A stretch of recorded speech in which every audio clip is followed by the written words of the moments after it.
All right, level number 6, The Lost Ruins, part 2 of 3 from CB Battle, 32nd world record, a clear rate of 2.76%. This is the sequel to Ancient Bowser's Castle Ruins, 1 checkpoint. Hope you enjoy. Oh.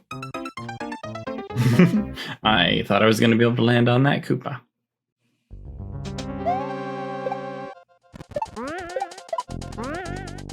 Okay, so the markers are going to tell me where I can land every time. Let's just trust the markers.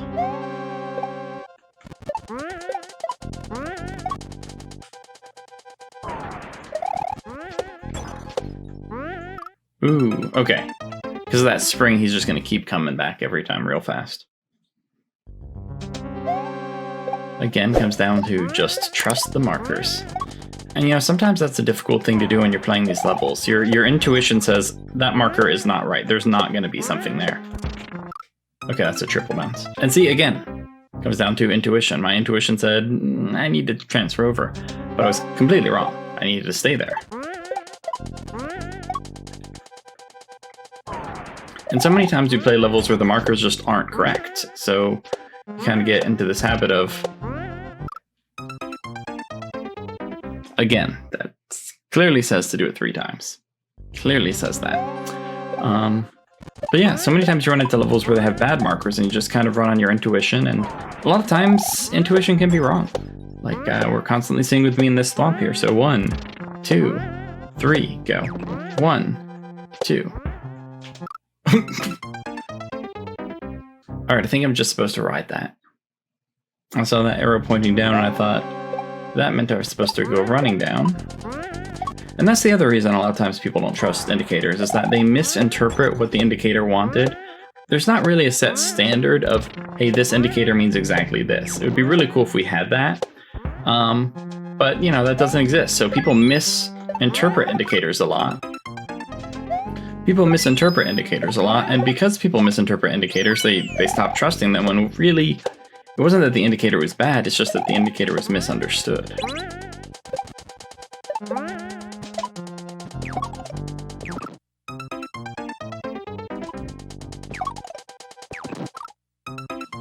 Not sure what was supposed to happen there.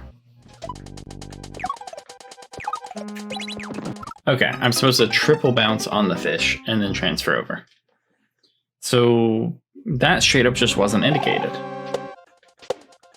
So when we're talking about indicators, like that's a perfect example of something that would have helped a lot. If you have 3 vertically on top of each other, that's an indicator saying, hey, you want to do this jump 3 times.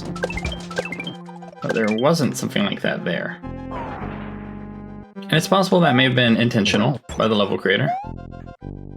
Ooh, secret ending. Let's go for it.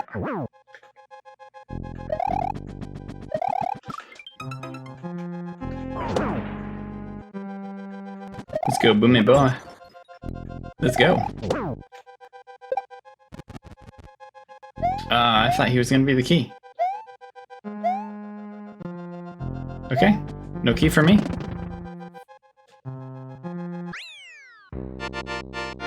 This was a good level. I think this level was a great one for me to play when I'm talking about indicators, because so many of the indicators were on point. And it was me not trusting the indicators that was causing me some issues. But then at the end there, we saw that section where it was the dry bones fish, and I was supposed to triple bounce on them, but there was no indicator showing me I was supposed to triple bounce on them. So it's perfectly reasonable for me to just go flying off the edge, going to the next indicator, being like, hey, what's there? Nothing's there. So I think this is a great example of kind of how indicators are communication between a creator and a player. And a lot of times there's breakdown in communication, not necessarily the creator's fault, not necessarily the player's fault, but it's something that, you know, could be improved. Overall, fantastic level. I was really hoping that Boom Boom at the end would have the key, that way I could get the secret ending. Kind of disappointed it didn't, but great level, great flow, great use of indicators for the most part.